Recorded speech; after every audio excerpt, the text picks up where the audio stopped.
Kings of the North, the Canadian men's national team, remain undefeated and top of CONCACAF through 10 games of World Cup qualifying after beating the United States 2-0 in Hamilton on Sunday and are on the verge of punching their ticket to Qatar. My name is Mitchell Tierney, and I've never been more excited for an edition of Wake Up Weekly presented by Footy Talks. We'll chat De Azejo, we'll chat Sebastian Javinco at TFC Training Camp, Carlos Salcedo, San Pedro Sula, and all the things on this week's episode. And who better to do it with than James Sharman of the Footy Prime podcast, who will help us break down all of these things in about 10 minutes or so. But first, Jeffrey Pinesker, Michael Singh, how's it going, guys? What a week. Mike, what a week. I think my voice is starting to come back finally.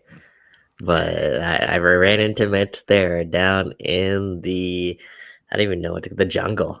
Because that's exactly what that environment was. I was amongst the fans there on Sunday afternoon, and it was so special, man. There was just so much love from so many different avenues and all around. It was special. I mean, you can tell the vibe was different than past national team games. I think the biggest thing was, we've all attended kind of the previous matches, but facing in El Salvador or in Honduras at BMO Field, the crowd was probably majority Honduras or El Salvador, majority blue. But on Sunday, whether it's pandemic-related reasons or other reasons, that was a crowd full of red and white, and a crowd probably larger than 12,000. That was probably reported. There's no way that was 12,000 people. Yeah. I'm sorry. There's absolutely no way that was 12,000 people. I'm just a little hot back here, guys. I wore my red for the outset, but back to basic black. Yeah, I didn't get the memo, boys. Yeah, sorry. Well, now there is no memo. Wearing black for the U.S. I'm mourning for that program. I just feel bad that I was kind of in a hungover. I kind of imbibed a bit too much the night before. So, I knew everybody there, but I saw maybe 3 people, and of course, they opened the bars up a day later, because God, would it have been nice to go and hang at a bar with all of you guys after that game, as opposed to, going back to our own separate little corners of COVID land and talking over DMs like we usually do. It would have been nice to see everybody's face and hug and parade around Hamilton and just get destroyed. But what are you going to do? The hammer, the good old hammer. Mitch, that hat is fire. I agree. Mitch had to break out the bucket hat. Yeah, absolutely. Although I gotta say, you didn't go all out on Sunday. You were just pretty warm there, man. Yeah, I was. I put the warmth over the craziness on this one, and I mean, it worked out obviously for the national team. I didn't jinx anything, so I'm happy with that. But yeah, I think one of the main things, just even stepping into that stadium, was not taking this for granted. We know how far the fan support has come in, and I got goosebumps the second I got in that stadium and just looked I was pretty close to the front, and just looking behind me and just seeing the flags all the way back, the entire Voyageurs side was just so special. And then everything there, I mean, what a day, what an atmosphere. And the moment I'll never forget, I think, is at the end of the game, and Sam Adekubi scores that goal. Me and the guy beside me, who I just met for the first time, and honestly just started talking to in the 60th minute, because I kind of flip-flop seats at that point. We just looked at each other and calmly said, we're going to Qatar, we're going to the World Cup. And it set into both of us what that meant. We just started crying and hugging, and just all the pandemonium after that. But just that brief moment of realization that it's I mean, and I know it's not official yet, but this team's going to the World Cup. Yeah. I'm trying not to say it as with as much certainty, but yeah, I mean, it's looking pretty good, guys. You got some decent odds there. But speaking of people beside us and neighbors or whatever, just I thought this was pretty cool to share. We had I was screaming all game, right? We're going to Qatar, right? Mm-hmm. That song was absolute fire. I actually love that song. I was singing it all game. But I had someone next to me that unfortunately recognized my voice, my scratchy voice over here, and I got to give him a little shout out. Shout out to Jordan, who is a big listener of our show, of our podcast. And he, kind of funny, he offered to buy me a drink.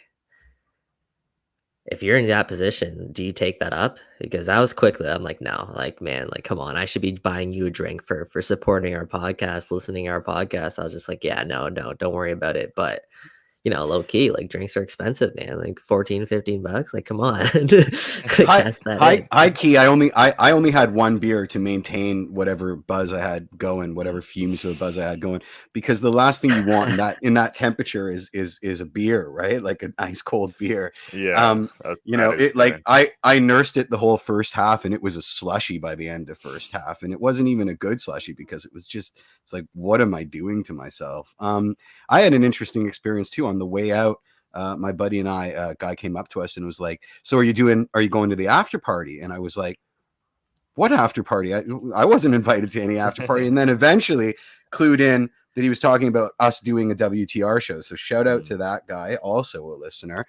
Didn't catch his name because at that point I was so confused. I was just like, fist bump, gotta go. But yeah, unbelievable. Just scenes where we were sitting right underneath the U.S. Supporters, and that was a fun time. The chirping was hilarious. There were some people that was their awesome. That was their whole raison d'etre was to just chirp away at the American fans, especially when you go up 1-0 in the 7th minute. I mean, it was just a field day. Ammo, eh? It was a field day. Well, speaking of chirping at the Americans, man, I didn't notice Christian Pulisic all game. Like, I mean, I noticed him getting pocketed and being put on skates by just about everybody on our team. But think about it. This guy's supposed to be the number 10 for Chelsea. He's supposed to be what was he transferred for? Like 70 million or 60 million, something ridiculous like that. You're in a CONCACAF game against a CONCACAF nation, Canada. As an attacking player, if you're that caliber, should you not be running circles around like the rest of your competition? If you're facing MLS competition, or if you're facing low-level European competition, like Pulisic is not a DP. Amazing. Amazing. Man, Canadian fans, every time he touched the ball, they were yelling overrated. And at this point, I have lots of thoughts on this, and I don't know if I should save them for when Sharms gets here, but I think I have to at least allude to some of it now. The U.S. is in trouble because I think with a coach like Greg is very much an ideas guy, right? And he's all about, principles of positional play. He's kneecapping his own team. And you saw that on the pitch there. They don't know what to do. You've got guys whose entire MO as Red Bull Academy guys is you get the ball and you don't dawdle on it, and they're dawdling on it when they play for the men's national team because they need to get into their system, and they're so ponderous. You've got that midfield trio that should be just taking souls, and they take way too long on the ball. And then Pulisic is predictable. He's so pedestrian. He's got no confidence, so he makes the same move over and over again. And our guys have figured that out. The only time he was ever dangerous was when that one set play. That was it. And that beautiful Borjan save off that McKennie header. That was the only time he ever put a ball into the box in any kind of danger in 90 plus minutes. So yeah, I mean, it was a pretty horrific showing for CP. And the calls on Twitter are to bench him for the El Salvador games, or sorry, for the Honduras games. So perfectly reasonable takes from U.S. men's national team Twitter. Yeah, I was gonna say that's probably there. I do think on the flip side, though, and this is my biggest takeaway from this game, we all thought if Canada were to make the World Cup, we figured they'd be like shooting their way there. And they have been. They have 17 goals, most in the region. I love where you're going with this. But they've only conceded 5 times. They have 2 clean sheets this window, again, down in Honduras and at home against the United States. This defense deserves so much credit for how they've shaped themselves for this qualifying cycle as a whole. I mean, it starts with Borjan, obviously. When things have broken down, he's been unbelievable at making big saves, at just those little moments of leadership as well, picking up his guys. There was a play where Sam Adekubi had a bit of a tough touch, and the U.S. had a good chance off of it, or a half chance off of it, and Borjan's the first guy there to pick him up, say, hey, brush it off. Give We're him a good. hug. We keep going. Exactly. So it does start with Borjan, but I mean, Alistair Johnson was unbelievable. Unbelievable. The moment Canada really won that game was when Pulisic is in one-on-one with Johnson, and Johnson just picks his pocket. Like that's when it was over. Yeah. Borjan did that with Richie too. Richie was getting hot-headed, and Borjan stepped off his line and coached Richie He does that back. quite a bit. He did that with Buchanan as well, right? It was a team effort there at the back. I know you're kind of going here, Mitch, but you got to give some love to Sam Adekugbe as well. I mean, oh my God, performance overall that he had. I'm happy that he capped it off with his goal because he's a guy who doesn't really get too much spotlight, especially with the position that he plays, right? And Herman said this after the Honduras game, because he was asked about Alphonso Davies and Steven Eustáquio being out of the lineup. This team is a next man up mentality kind of group, where every game we're talking about someone different and highlighting someone different and talking about their story. I can go down the roster about 15, 18 deep and give you the reason why on each player, why they're so special and they're so important and how they've played a significant role to this team. I mean, look at Liam Fraser against Honduras and him coming off the bench and kind of playing that game, that role again, like he did against the US in 2019. And how about that ball? Of course, we got to give him some love because I don't think we haven't talked about the Honduras game. That pass was insanity. That was absolute insanity. That's one of the best passes I've ever seen. Like shades of like prime Xavi. Like it was just on a dime. It was unbelievable. What a pass. That's what he's been so good at, right? If Liam Fraser has time on the ball, I mean, all day he can pick a pass. Yeah, one look, just on a dime, laser beam. And I'm sure TFC are kicking themselves for not being able to, especially when you see him succeed like this, but not being able to get that back over the line. Yeah, well, teams kicking themselves, the Whitecaps who let Sam Adekugbe go for free. I mean, true. That's got to be the ultimate kicking yourself right now. Because, and it's, again, both goals start with defensive actions. Kamal Miller stepping up in the midfield or on that first goal and heading the ball, and obviously from there Canada turns it. And the same thing on the second one, Adekugbe up the field, but it's another Kamal Miller ball forward that ends up on his foot. Like, the back line just deserves so much credit because, again, that was considered Canada's biggest weakness going into this qualifying cycle, and it's been anything but. And obviously you have to give the whole team credit because it's shout out the attackers. The work rate was unbelievable. I mean, Tajon was defending as much as more than he was attacking. He was anonymous on the attack, but he was putting in work on the defense. And then J Dave and Laren weren't just standing off the shoulder of the last defender. They were getting stuck in defensively. Like, this was, I mean, I've heard it bandied about tactical masterclass from Herdman. There's some truth in that. Like, this was that he put his team out there in a really profound, really intelligent way, and we saw the fruits of those labors. There's another factor. Go ahead, Mitch. Well, there's another factor to this too with the guys up front, and this was something Greg Vanney always said with Sebastian Javinco and Josie Altidore, which is that sometimes they're our best defenders, not because they're actually putting in the defensive work rate on Sebastian Javinco's part in particular, but because now you have to worry about Kyle Laren, Jonathan David, and Tajon Buchanan going the other way. So you have to have that little bit of respect and pull a little bit further back, and you can't commit as far forward or they're absolutely going to destroy you. And that's something every team in CONCACAF has to worry about now. So not only do these teams have to be mindful of the Canadian players and how well they can defend, they have to be worried about, okay, if Canada gets the ball, and they showed it at multiple times this game, like Canada were the more dangerous side, even though they almost never had the ball. Like, if they get the ball, they're coming right down your throat, and there's right down the gut in 7 moves, like just done. That 1-2 between Jonathan David and Kyle Laren for that first goal was filthy, just filthy. I mean, great ball by Davis. So many little moves, that nutmeg, that Junior Hoylett nutmeg, where especially the angle where you see Daniil just losing his mind. That's an unbelievable bit of skill there from Junior David Hoylett, or David Junior Hoylett. Now I can't remember what the order is. Mitch, we've got our guest here, so whenever you want to cue that on. Perfect. Yeah. Oh, so Mike can talk because we bring him on in time. Okay, Mitch, I can't take you seriously with anything that you're saying right now with that bucket hat and that Voyagers red t-shirt on. And the second, quickly, is we mentioned this back line, and I want to give a quick shout out to Herman for his tactics, establishing that back three that turns into a back five, back four at times, whichever he's feeling, honestly, depending on the night.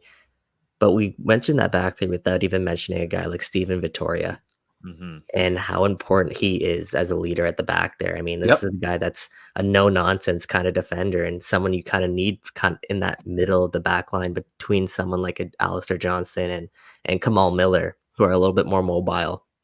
And it's just meshed so perfectly with those three at the back as kind of the leaders back there. And obviously you got Borjan behind them, but just want to give a quick shout out to him. But yeah, let's bring James on because he's there he is waiting. Hey fellas, how you doing? Oh man, happy? Are we happy? Yeah, by the way, pretty. I love that bucket hat. By the way, sorry, Mike, but that's pretty. I like that. No, it's great. It's great, Bez style. The podcasters after can't see it, so we're good. To the listening audience, they won't have to endure Mitch's bucket hat, but we have to suffer through it. I'm not suffering through it. It's a fantastic bucket hat, and it's your lucky hat, isn't it? Yeah. Exactly. Absolutely. Didn't want to wear it on Sunday because I still wanted ears after the game. Yeah. That would have been bad. But yeah, I had to wear it today. But James, thank you so much for joining us. And I mean, it's what we've been talking since the start of the show. Canada, top of the group, just beat the United States, still undefeated. I mean, is this real life? I don't know, man. I mean, I've been covering this country for 20 odd years, right? And if you told me even 5 years ago that would be this deep into qualifying for a World Cup, and not only are they in the spots, I could potentially foresee that, but to be in first place, unbeaten, to have gone, unbeaten against the arch enemies of the region. I mean, it's just, I don't know. We should just enjoy it, I know as media, we're supposed to be objective, and we're trying to be objective. I get that, but let's enjoy this as well. This ride. It's about to get really serious, fellas. Right? It's about to get really serious. In November. I'm saying it right now, they're going to qualify. But yeah, it's just so much fun. It's not so much, like I said, that they're qualifying, but it's how they're doing it. They're bossing the region. And there's nothing but positivity around this team. It's a wonderful time to be a Canadian soccer fan, as simple as that. Yep, absolutely. I mean, I haven't been objective. I've been subjectively trolling U.S. men's national team Twitter for the last 48 hours. But yeah, no, I'd like to pretend to be objective at some time. It was just too much fun, and I took too many trains, and I was too bored. So there you go. But Mike, yeah. So James, I wanted to get your thoughts. We talked about, honestly, pretty much the whole roster there. But for you, over this window right now, who's been a player or two that's kind of caught your attention? Maybe someone who you weren't expecting to. Yeah, it's a great question. I mean, I kind of expect the most from all these players at this point, right? I mean, Alistair Johnston is a player that has just kind of smashed through the wall this whole qualifying period, hasn't he? I mean, he's my kind of player. Richie Laryea was my favorite player in the world until I started seeing Johnston play on a regular basis, right? He's in your face. He's tenacious. I love the way he plays, and I'm really happy for Montreal that he's gone there, but part of me thinks, man, that guy's kind of just cut out for European football at some point. Yeah, 6 months. He's a 6-month deal, and then Bologna for sure. Like, it could be right. I think he'll succeed wherever he goes. We talk about the names up front, and we know who they are, and we'll talk about them, and they're wonderful. But the lesser known names at the back have been just superb. Sam Adekubi, another one. The last 3 games, going back to the last window, he does it all, doesn't he? And he's got that charisma with him as well. I think it's part about this team is that they're just so damn likable, right? Yeah, they're great players, but they've got charisma. They're decent interviews. And from a media perspective, that's selfish perhaps, but they're a team that we can really get behind. I think, following other teams, other countries in the past, we can acknowledge some great talent, but they're not always likable, are they? This team, to a man, they're likable. So I think that's wonderful. So the defenders have been the guys that have really impressed me. I mentioned that Adekubi and Kamal Miller, gets back in there again. Another guy, representing MLS and just getting the job done. I think it's great. Scott Kennedy, my God, I mean, guys that were injured for a while. I know he missed the last game, but I was like, wow, he was fantastic in the first match against Honduras. So, depth. That's probably the key word, I think, for this whole campaign. Yeah. I love that because less than a year ago, Alistair Johnston wasn't a part of the men's national team. In 2019, he was playing in League One Ontario while also going to university there at Wake Forest. If you talk about stories, I mean, up and down the lineup, I mean, doesn't that show you how, you know, people have asked me the last little while, why are we suddenly succeeding on the world stage? Yeah. And, you know, we talk about that pathway and how leagues like League One Ontario, which haven't got much press or no press, we're seeing the benefits now of that pathway. Absolutely. And we're still very much in the infancy, let's be honest here. But I think the League Ones of Canada should be very proud. And when they see Johnston doing what he's doing right now, they can say to the kids playing in that league, look, 100%. Get in this league and succeed. Absolutely. Absolutely.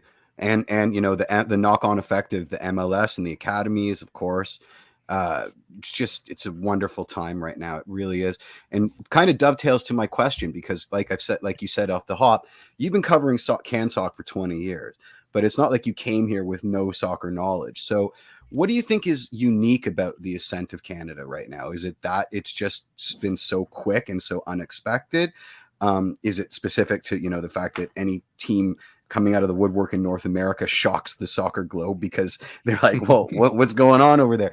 I don't want to answer for you, but like, what do you think is special about this specific time in CanSoc that maybe is unique? It's a good question. I mean, I wonder if it's been that quick. I mean, if I go back, you know, and dating myself back to the late 90s when I started first covering, you know, Canada, I'd speak to, you know, the president of the CSA or whoever it is, the head coach, and they're all saying the same thing. So many kids play soccer in Canada. It's only a matter of time. You know, we're going to break through. There's diamonds in the rough. If I heard the term diamonds in the rough, you know, I got a cent for each time. I'd be a rich man by now back in the day. Oh, yeah. A lot of diamonds. I'd have a lot of diamonds. I can think of, you know, where are they? You know, these names came and they went. But now we're seeing the fruits, I think, of that development. You know, obviously back in the day that the Jimmy Brennans, the Paul Stolteris, the Craig Forrests were well known, but behind them there's a big gulf, wasn't there, between their talent and the rest. Now we're seeing that gap being filled in. So yeah, I think it's a great story. I really believe that, you know, if and when they qualify for the World Cup, they're going to become one of these stories heading into that World Cup for the world, right? I mean, John Herdman is going to be loved by the British media. Right, and he already is. Media dictate the narratives of many World Cups, right? For better or for worse.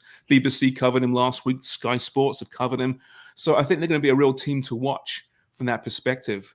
And that alone just shows how this is kind of blown up, you know, in front of our faces. It's a wonderful thing.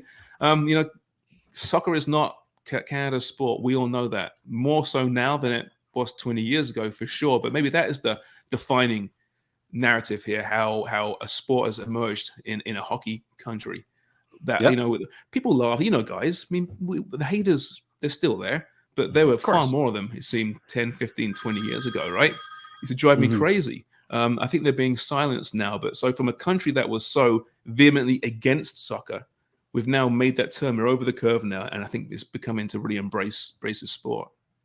Absolutely. There's a incredible pride now that you see in these players and pulling on the Canadian shirt. That, I mean, dark moment in my and all Canadian soccer fans' lives was, I think, when you were interviewing Jonathan de Guzman at BMO Field that one time. He's in a full Canadian get-up telling us all that he's going to play for the Dutch he fed me a team. Line, let me tell you that. That's a heritage moment. Yeah, absolutely. But you don't see that anymore. I mean, Canada's winning recruitment battles, it seems like, left, right, and center. And now the guys who are showing up, I mean, you see it from the second they step on the pitch, even before that now. I mean, walking into the stadium, the way they were greeted by the fans, these guys have such a pride in playing for Canada, and that's something we've never seen before in this country. Yeah, I mean, I think, you know, there are players that love putting that shirt on. You know, I know Craig really well, for example, right? He had nothing but pride putting that shirt on, but he also had a lot of frustration because, you know, dealing with the crap behind the scenes and playing a huge World Cup qualifier and sitting in the room before the match and hearing the chants of Mexican fans or Jamaican fans. And he goes, it would really, you know, affect the team's performance. So, you know, I think the heart's been there for the players, but now we're combining that heart with the ability and the skill. And that's the difference right now, isn't it? I mean, you mentioned coming off the bus, and that's what John Herdman said. Is maybe his favorite part of Sunday was that it felt like a European Champions League encounter. You know, Liverpool at Anfield. He mentioned that. And I was driving down there and I had to kind of pull into a side road because I couldn't see anything because the bloody red smoke. It's like, yes, I can smell the flares and the smoke. This is what it should be about, people. And that's soccer culture, right? Yep. And that culture is really growing, I think, beyond the team itself. I mean, so you weren't in the car with Dunley and Craig Forrest? I know, it's funny because I met them soon after, and they said to me, they thought we were with the US bus. Like, no, they didn't. They thought you were Brendan Dunlop and Craig Forrest. Fantastic. But it's good to see that. I mean, listen, we don't condone any kind of, obviously violence, but you want a bit of edge. When I was standing in the tunnel when the US team went to their bus post-match, and I tell you, the Canadian fans were giving it to them. Like, they were giving it to them. And I thought, if back in the day, perhaps that wouldn't have happened. Us polite Canadians, which I think is crap, by the way. Certainly now there's an edge to the football fans, and they're not going to let anyone escape lightly, because we've been through it too long. We've had it ourselves. Now it's time to give it back a little bit and puff our chests out a little bit. Let's walk tall as Canadian soccer fans. I mean, nobody was giving any credence to the American traveling support from where I was sitting. So yeah, there was a lot of stick, a lot of banter going down. Absolutely.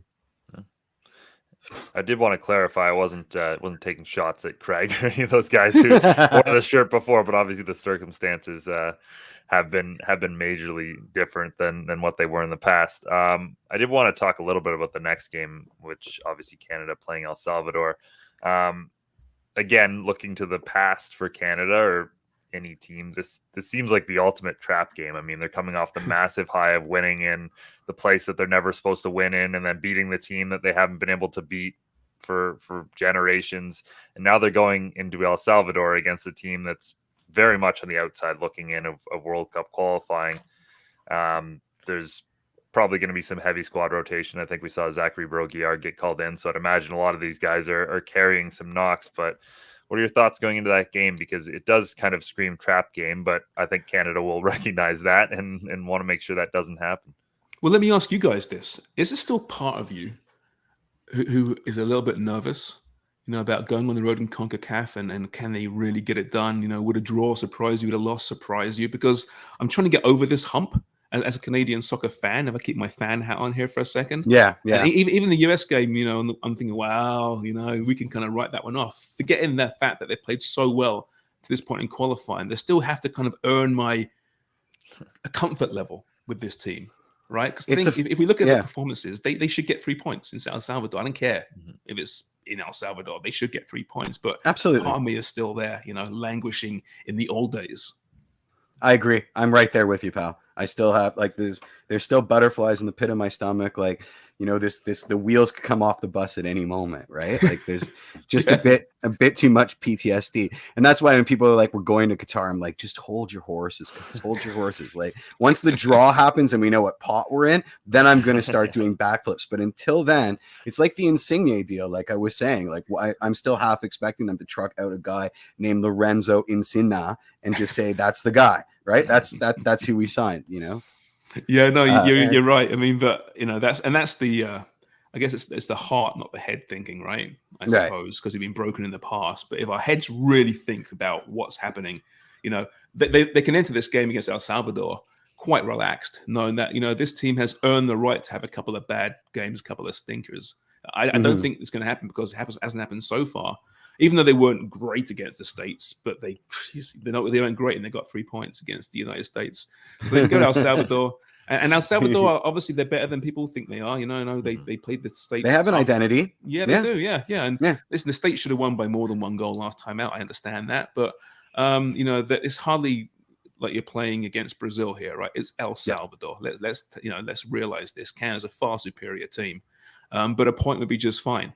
And then we can start talking magic numbers. Because I know there are magic numbers, but I'm not quite there yet. If it's above 6, it's too high. 8, come on.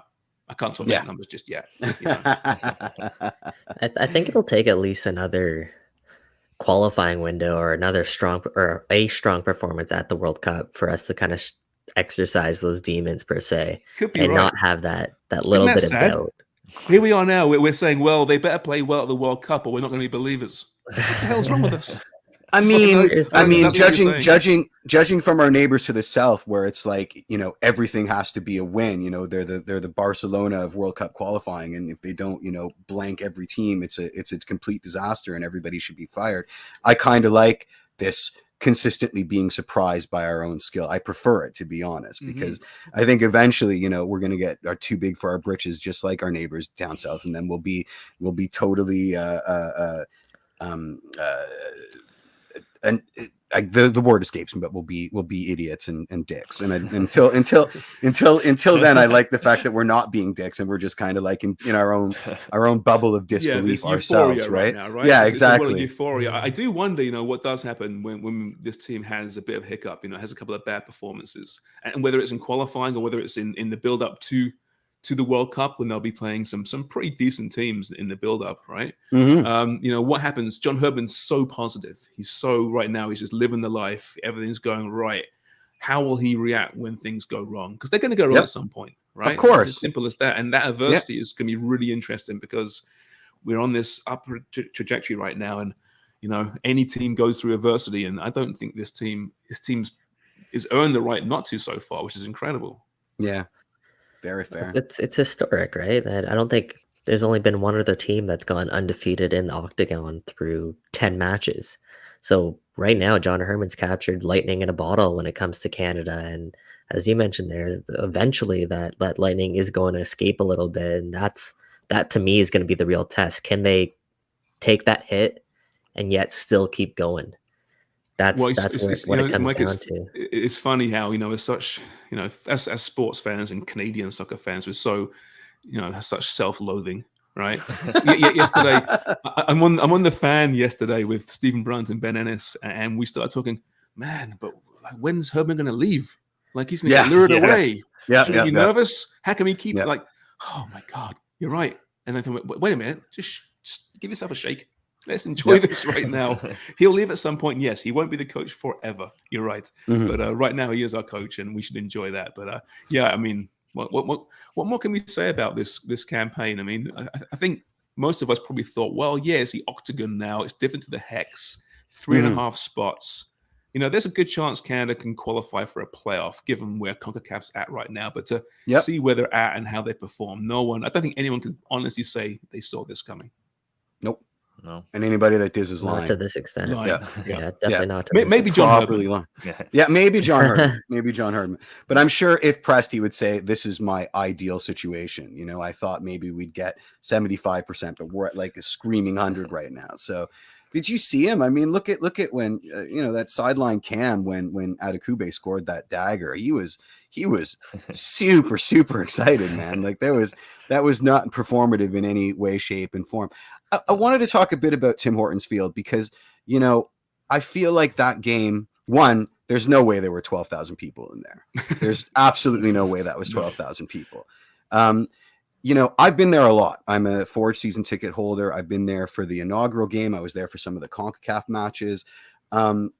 That felt like that venue realizing its potential to me.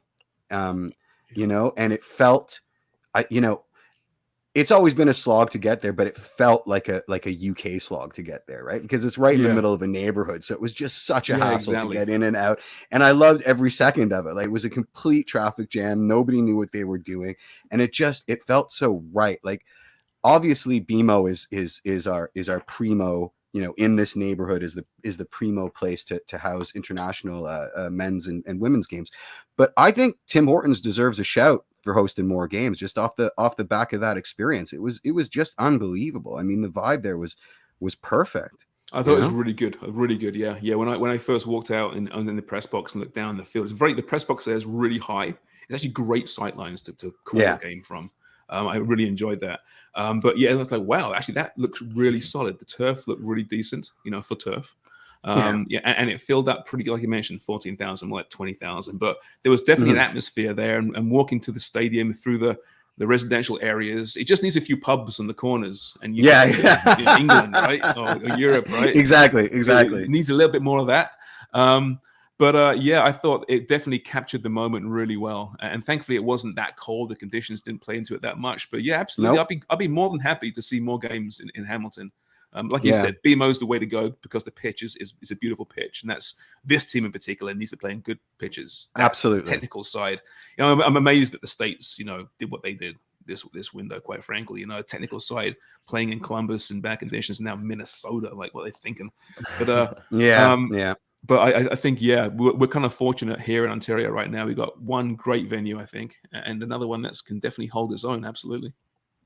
Put some sisgrass in there, and now we're talking 100%. Yeah. I love the angle from where me and Mitch were sitting at, where you see the sun setting in the background as this kind of spectacle is going on. And if you want to talk about vibes, there was nothing, especially with the escarpment in the background too. It's so nice. It was gorgeous. Absolutely. Were you guys in the press box or in the stands? No, we were both in 111, 112. Yeah. Hey, sorry. What? Sorry. Oh, just right in the Voyageurs section. Nice. No chance we were going. Sometimes I'm not whining about any of my jobs. I love my job, but I really miss out sitting in those environments because they're just amazing. Mm-hmm. Yeah, absolutely. So we've talked a lot about the Canadian men's national team, and I just want to flip it to the U.S. men's national team. I was saying before, I think their biggest issue is their coach is too systems. He's too much of an ideagogue. Like he wants to play this positional play system, and it's almost kneecapping his team. And certainly that was on display on Sunday. What would you say is the U.S. just getting in their own damn way, or is it more pronounced than that? Yeah, I think so. I spoke to Grant Wall last week about it, and this is obviously before the Canada game. And I said, listen, this young team transitioning into something, are they actually at this point a decent, legitimate side? And he goes, yeah, I think they probably are. They're playing in spurts pretty good football, but then we saw the performance against Canada, and it's like, wow, no, there's something going on there. In the final third in particular. Maybe it's form. I mean, Christian Pulisic just hasn't had a good season overall, and he is the poster boy. He's supposed to be the guy to lead them, but is he a leader per se? Has he got the fire of a Landon Donovan or a Brian McBride? These guys in the past, he's got the skill set. There's no doubt about it. No doubt. He can be a wonderful player, but is he a leader, a guy to be that driving force? I'm not sure he is. But you look at a Ricardo Pepi. He's so young right now. Yeah, he's just gone to Europe. He's not playing very much. No, his form is terrible too. Yeah, exactly. So I think when everyone's firing on all cylinders, when their form is where it should be, when they're healthy, I honestly think they can be a very good team. I really do. And Berhalter himself, is learning the trade as well. I find it interesting. Him and Herman are very close, apparently, and compare notes all the time. And I wonder if John's a little bit more advanced in that regard, a bit more experienced, or he's holding something back. He's just maybe. Well, I know. Berhalter was so upset about the field being so narrow, right? And I wonder if they had a conversation over a glass of wine post-match about that. I'm not entirely sure. I wonder if they explained the difference between metric and imperial, because it seems like quite a few people were getting that so wrong. Yeah. I feel like we talk about tactics a lot in this regard, but like one thing I noticed, and this was one of the things that came out after that 2019 Nations League game, was the fact that the United States just didn't match the intensity of the Canadian team and like the emotional side of the game. And again, this is a human game. That stuff matters a lot too, and that's exactly what happened again on Sunday. I mean, the U.S. just didn't seem quite as up for it for Canada, and with all their ball possession and everything else, like the Canadian team just emotionally was stronger during the game, it seemed. Mm-hmm. Yeah, I also have it. Go ahead. I have a tinfoil hat theory about this. The U.S., their away record is abysmal, absolutely abysmal. They've had the benefit of being able to stage meaningful games where they get to win their trophies and have their fanfare in the comfort of home far too often. And now I think it's starting to catch up with them, because their away form is garbage, and they're going to qualify for the World Cup, but those are all away games in hostile environments, right? So it must have been fun, to win all the trophies and have all those parties and puff their chests. But you're starting to see the cracks in the system now. I mean, both in terms of the system that Berhalter's doing game to game, and in terms of the system of how they were playing their games and how they were scheduling their matches, right? So it's been a pretty interesting example to learn from, as to not do that almost from where we're sitting, I would say. Yeah, I wonder if there's an arrogance there as well. There is. Their own way so easily, right? Yeah. So many years as our way or the highway. And now there's these pretenders coming up and saying, no, wait a minute. We'll dictate the way this game's played. We'll dictate the conditions on the field here. So it's probably it's definitely a learning curve for them, and they'll get better for it. I mean, because they are, they're so young, right? Yeah, and absolutely. they're missing, I mean, Gio Rena's still out. They're missing some good players. So as much as it's, I know the US faithful are very vocal about this and they're very concerned about where it's going. If I was a US fan, I'd be looking at the big picture and thinking, get to the World Cup, figure it out, because the talent, there's no doubt the talent's there. It's a bit arrogant considering that the sky is falling and they're in second place. You know what I mean? Well, that's a great point. Yeah. Like, let's fire the coach. You're in second. Like, what are you going to do? Just hire somebody? Like, you know what I mean? It's just so knee jerk, right? Oh yeah, Bruce Arena. please hire Bruce Arena. Please. My goodness, what a great idea. Just for the GIFs, eh? Yeah. just. James, I called Christian Pulisic overrated. And yeah, you know what? It's funny. Craig Forrest does the same thing, and I hammered him on our podcast saying, "What?" And now it's like, you know what? I think you might be onto something here. Well, think about it, man. This guy's supposed to be a stud for Chelsea, which obviously he hasn't been. But you're playing in CONCACAF World Cup qualifying matches, and you're not standing out at all. Mm-hmm. Like, for me, that's a red flag there. And also, when I watch him for Chelsea, I'm not sold on sort of this guy being their future number 10. He's had his moments, right? That's the thing. He's had his moments. Flashes where it's like, okay, wow, that was a great goal. But then you look at the full 90 minutes and it just isn't there. And certainly Thomas Tuchel, I think, has his reservations. I agree about him as well. The thing is, you look at making the jump often for a young player from Germany isn't always that easy, right? Look at Jadon Sancho at Manchester United, right? It hasn't happened for him so far either. It takes time. These are young players. They have the skill set, but yeah, I mean, overrated as far as this is the best American player of all time. I think you're right. We can't say that just yet, can we? No, right? Which is what he was being touted as when he first came over. So we'll see. I guess I'm the eternal optimist of young players. Give them time, they'll be fine. But hey, after this, I mean, as an Arjen Robben stan, I'm not really gonna chide him for having one move, because that was Arjen Robben's entire career, and nobody could, no one could defend it, right? Oh no, he cuts inside too often. Well, so did Arjen Robben, and nobody ever figured it out for like a couple decades. So, no, I agree with you. I think I'm not reinventing the wheel. We've all read the millions of articles that have outlined, Canada's playing with house money and the United States are just buckling under this like self-realized pressure and this media pressure and all that other sort of thing. But yeah, I do think they'll figure it out. This ascent of Canada is going to open a lot of eyes, and people are going to try and do what we did. And then it will close the gap a little bit. I have no doubt about that. Do I go to my bonus question right now, or do we got more stuff, guys? No. All right. So I gotta ask, what's your favorite pie that you make? And it cannot be chicken balti, because that's everybody's favorite. Yeah. That was my favorite for a long time. You know what? My favorite pie now is steak and ale. It's nice. That's my all-time favorite as well. Oh, is it? It's our newest pie, the last 6 months or so, and it's rich. It's got mushrooms in there. That little taste of beer. It's fantastic. It really is. It's my go-to. I'm actually in the kitchen today. I'm actually not in my normal place. I'm in the offices above our kitchen. I had to do some pie work this morning for the first time in a while. Get my hands up to some, into some dough. So okay, I thought pie work. It sounded like you were typing, and I'm like, no, just inventing new names. I was literally making pies this morning. Yeah, nice. Great. My only complaint is I have to make my own mushy peas to put on top of your steak. Yeah, I know. We've been asked about that. Where are the mushy peas? Well, give us time. Yeah, we'll get there. And then serve it on. Go ahead, Jeff. I'm going to move on a little bit. Vamping about pies. I love the banter, but just. Yeah. I don't want to let James go without getting a prediction for tomorrow's match against El Salvador. Very good. And since actually James and we both do work at the parlay, I want to kind of throw the odds at you, James. And I see Canada here for the win straight up. They're minus 118. A draw is plus 230. And an El Salvador win at home is plus 350. So Canada are kind of heavy favorites there. Do you like Canada at minus 118? Yeah, I know. I mean, the draw is tempting, isn't it? Those odds as well. But I can't back down to what I said earlier today. It's El Salvador, for Christ's sakes, people. They're a better team. Forget about the big. No, so I think Canada should be the favorites the overwhelming favorites. Let's remember what they've done, boys. Let's not go back 10 years here and exactly. And I think they want. I think they want to coast through the rest of this window and the next window undefeated. I think they want that on the mantle, right? That's pure confidence going into that draw.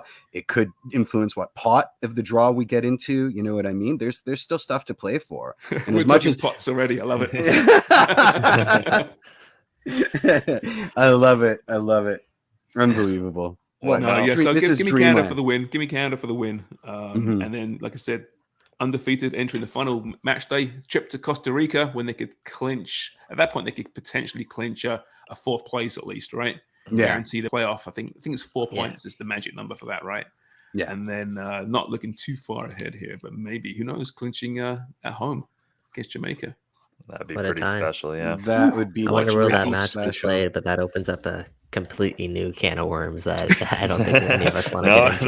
No.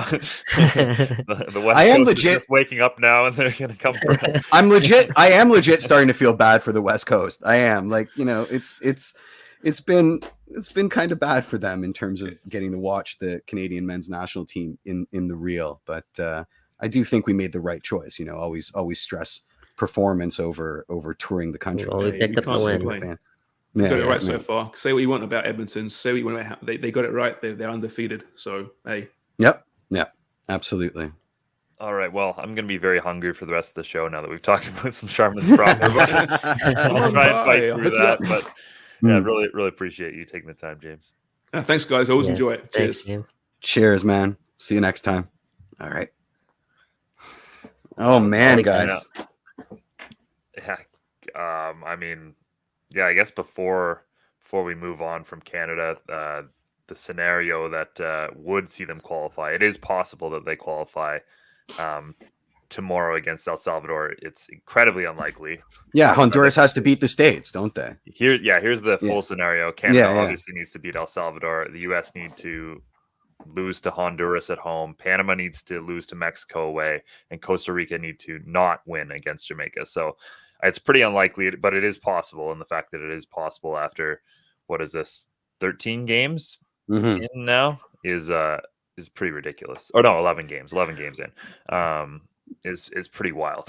So yeah, it is pretty wild. That in itself. I did also want to talk about, because James mentioned this, like, still having some worry about Canada going on the road in CONCACAF, and to some extent that does still exist, but of course, and as much as the US game was this massive monumental moment for, I think, like, newer Canadian soccer fans and just this country as a whole, for me it was still that Honduras game that really solidified to me that, like, this team is different and this team is special. And I know it wasn't the San Pedro Sula that we were promised, and it was so empty. That was a massive helpful for Canada, and this Honduras team was pretty dead in the water. But that result, for just what it meant to Canadian fans and to the older Canadian players, you could see what it meant to Milan, you could see what it meant to Atiba. That in itself was massive, and that, I think, was I mean, we're talking about turning points, we're talking about special moments every window, but, like, that was such a huge moment for this program. This window has been unbelievable. This window has been absolutely unbelievable. I do have an issue, because the Octo's brand new, so these stats coming out like, well, Canada's the first team to be, like, at this point in 10 games in the Octo. That's kind of cherry picking stats, right? Like, the Hex would have been over right now. That would have been the end. Yeah, the final stage. No, fair. Yeah. So it's interesting. I mean, I'll take it. Anything to peacock, give me all the stats that paint us as the greatest thing since sliced bread. But I do have an issue with some of the wording, considering, this is the first kick at the Octo can. Yeah.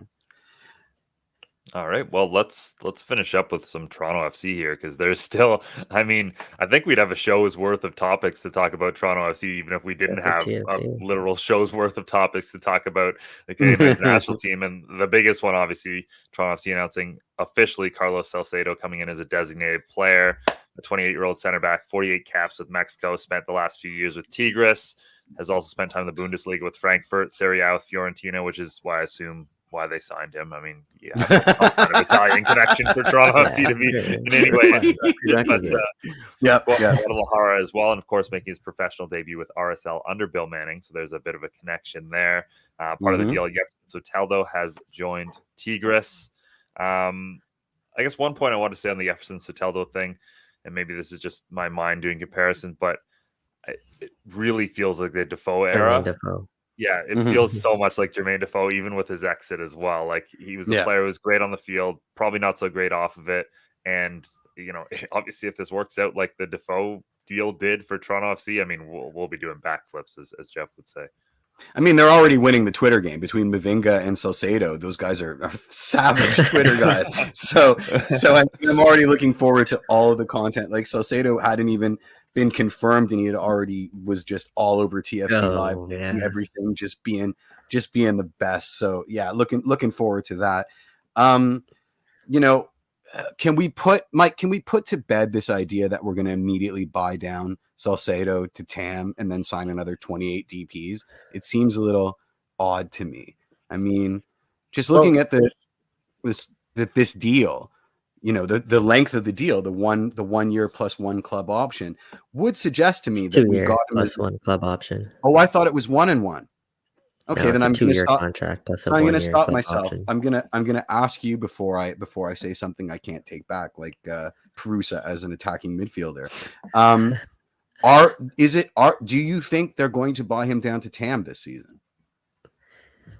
Well, I'll just go based off what I was told. So I'm told at the time right now that the plan is not to buy down Carlos Salcedo this season. Of course. But that being said, he is in that range where he is eligible to be bought down, apparently is what I'm told. And if something were to arise, then maybe this conversation goes a little bit differently. But right now, in terms of planning wise, I don't believe that is within Toronto FC's plans.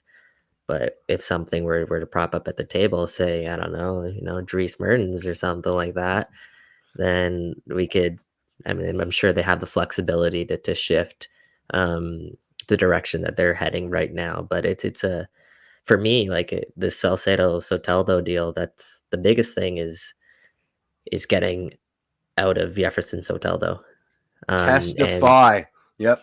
Well, Jeff, this isn't because of his on-field play and his fit with the team on the pitch or any. No. I'm with you. I'm looking at it simply as a business move. Yeah, absolutely.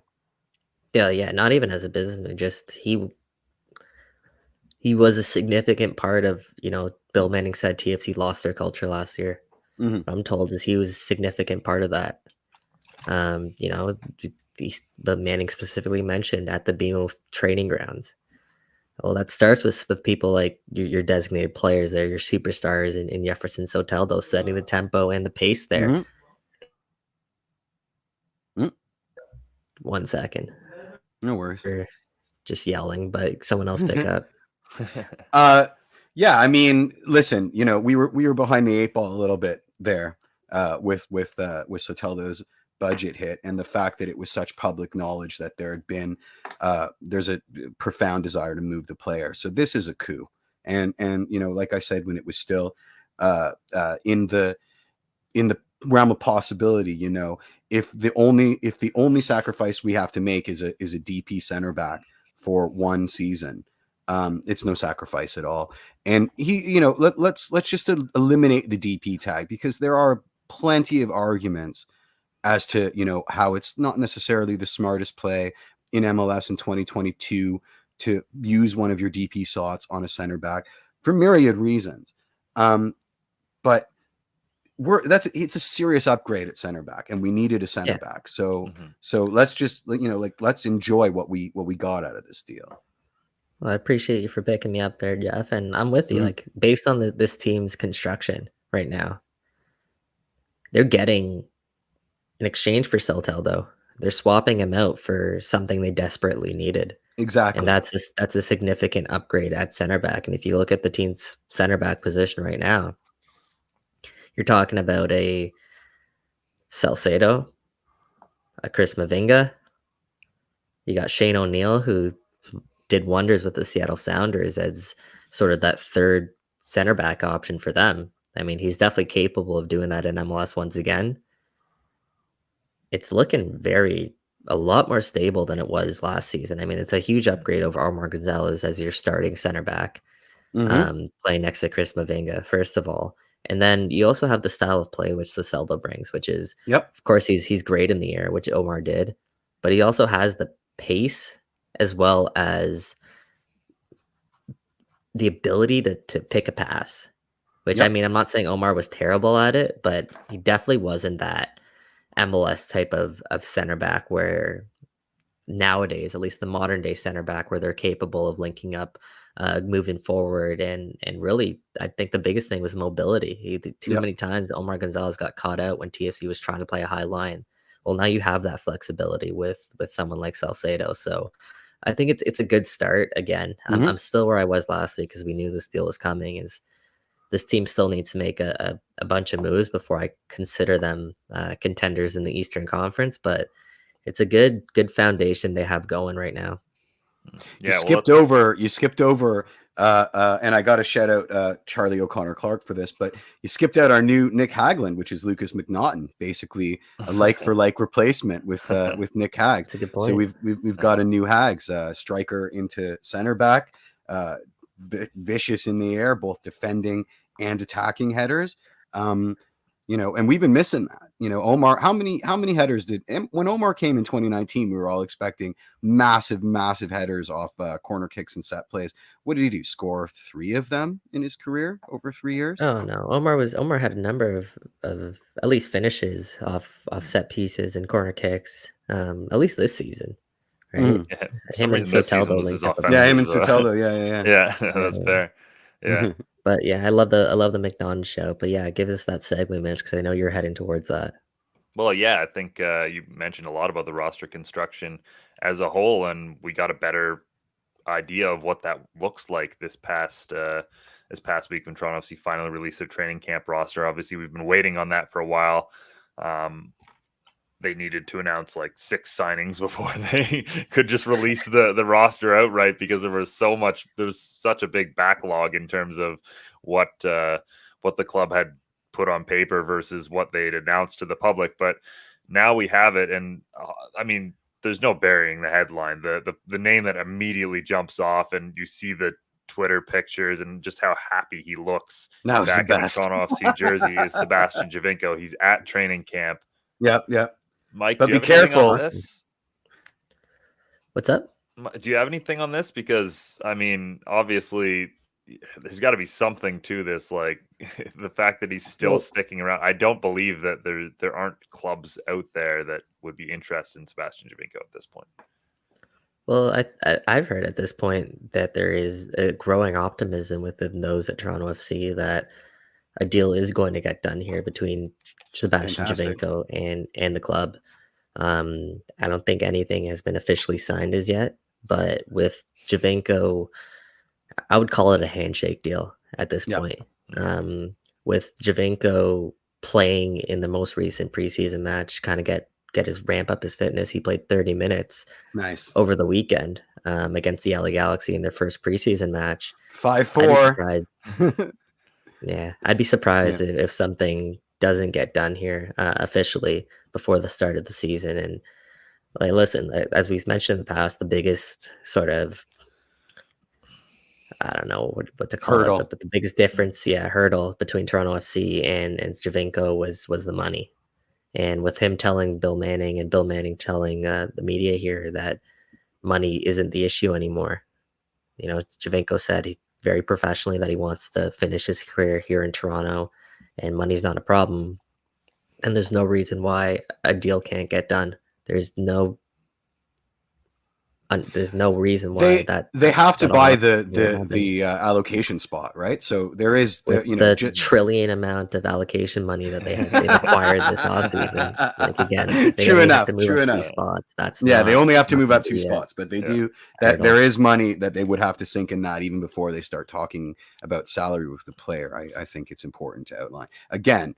We have the money for it, but that'll be the biggest cost with my understanding, because I agree. I think so. Yeah. Significant deal. And that's what we've talked about for weeks on this show, is that if Sebastian Javinco finds a way to lower his asking price, so we'd take him back with open arms. Like Jeff, we were throwing around like $700,000-$800,000. Yeah. I don't even think he's going to get that much, which is great for Toronto FC, especially fantastic for TFC TFC for the club in the past. And we talk about the commercial value of someone like Lorenzo Insigne brings. I mean, Sebastian Javinco brings, obviously probably not as much, especially globally, but locally here, I mean, that's a huge boost commercially. I mean, look at the amount of engagement and interaction that happened just about him announcing, or TFC announcing he was on the preseason roster, not even signed.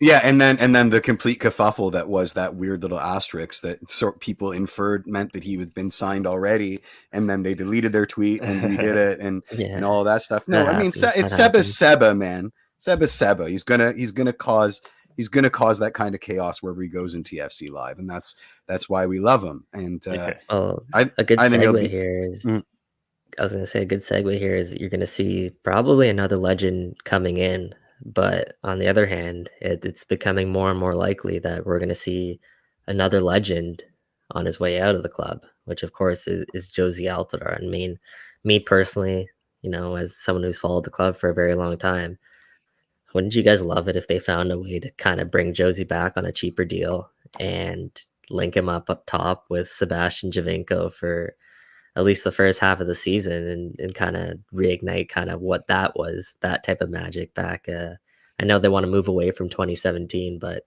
it's still a little bit of nostalgia. If you want to talk about commercial value, I mean, bring those two back, the dynamic duo, and you're at least putting butts in the seats for at least the first couple games there at BMO Field. Yeah, that's true. But I doubt that'll happen. Yeah, there's only so many roster spots. Yeah. There's only so many roster spots in the world, unfortunately. I mean, it's super exciting.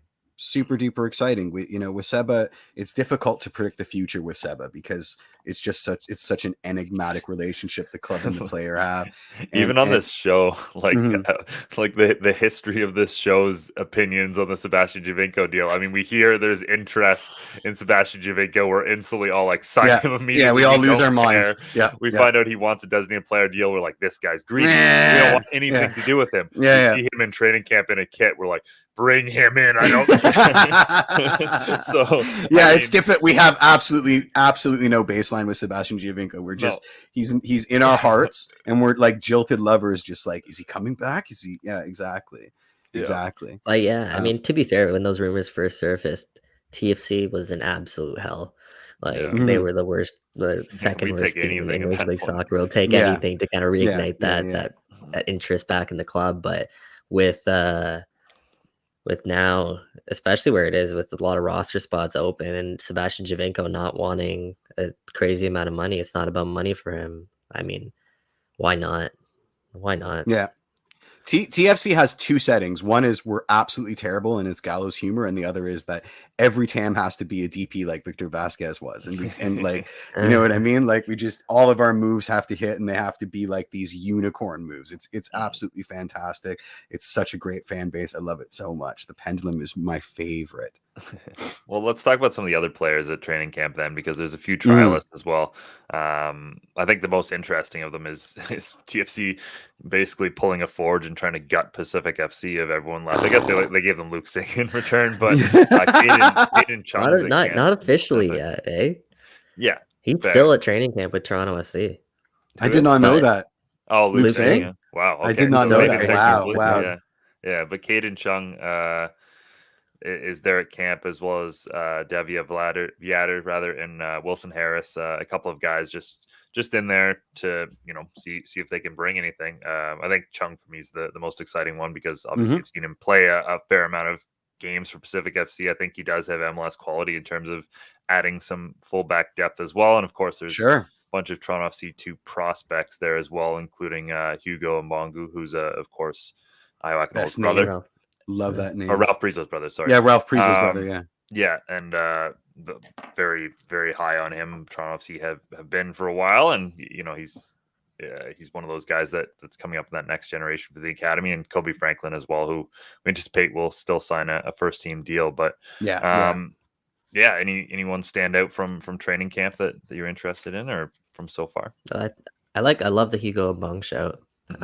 This guy, I mean, he looks so good. He played brief stints with TFC2 last year, but when he came on, I mean, I don't think he looked too far out of place, despite being, I think, the youngest TFC2 player ever, or at least close to it.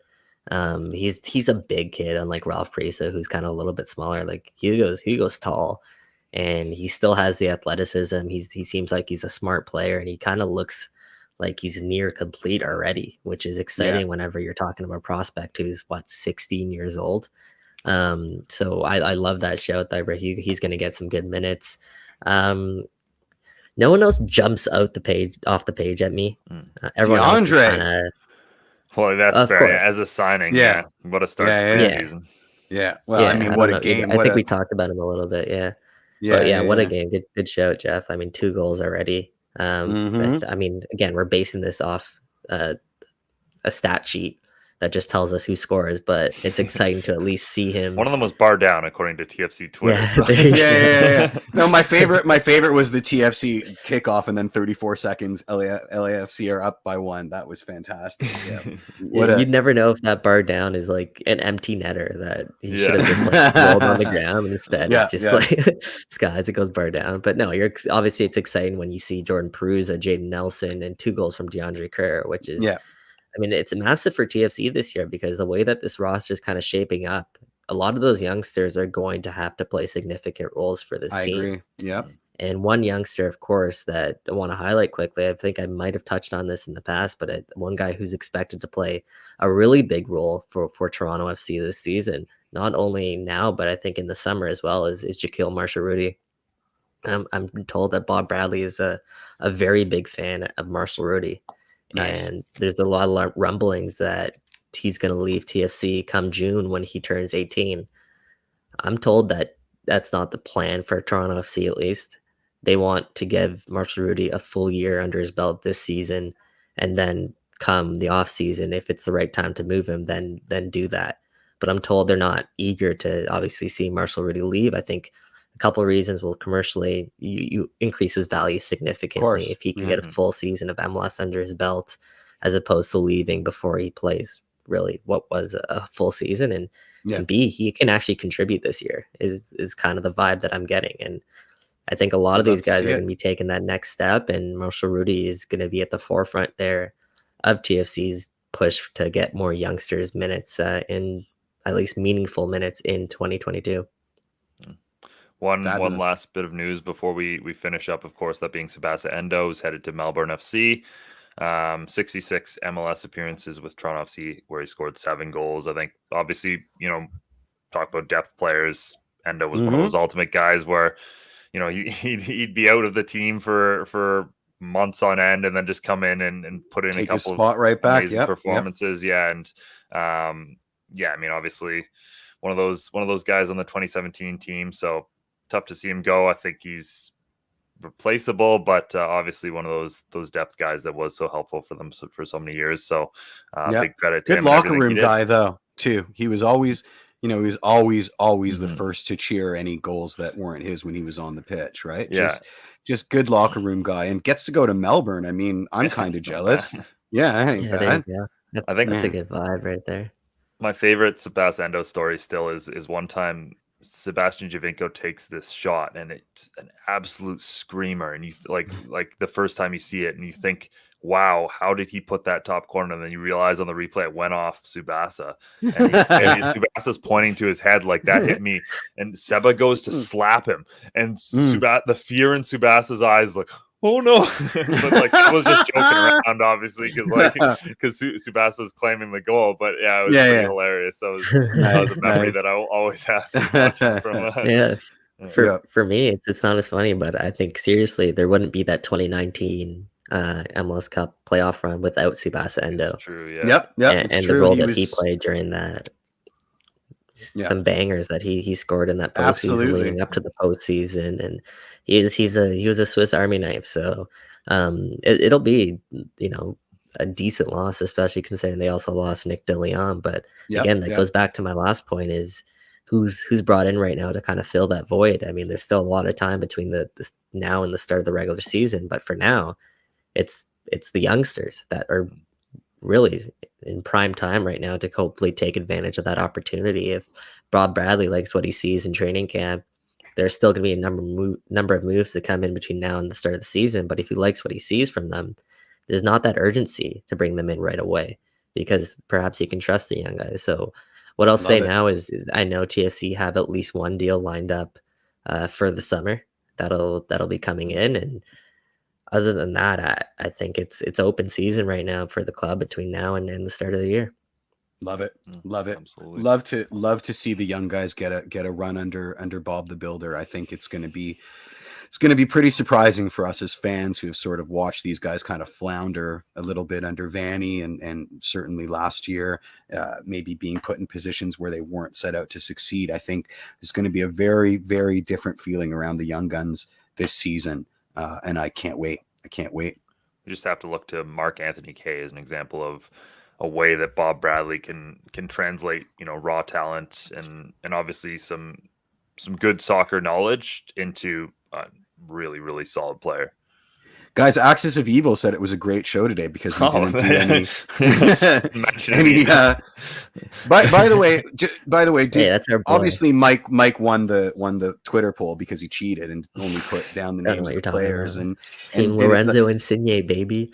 Yeah. I mean, vote for Jeff. He's got Bob Bradley on his four-side team. Like that was absolutely. Hey man, I was limited by Twitter cheating. Characters. There's blame Twitter. The full Avengers names. Yeah, let's blame Twitter. Absolutely. All right, let's wrap things up here though. That was a great addition. Obviously, awesome to have James Sharman on making his show debut and love it. Yeah, talking about all things Canadian soccer. Definitely going to have him back on in the near future. And thank you as always for the comments, the banter, following along during these incredible times for Canadian soccer.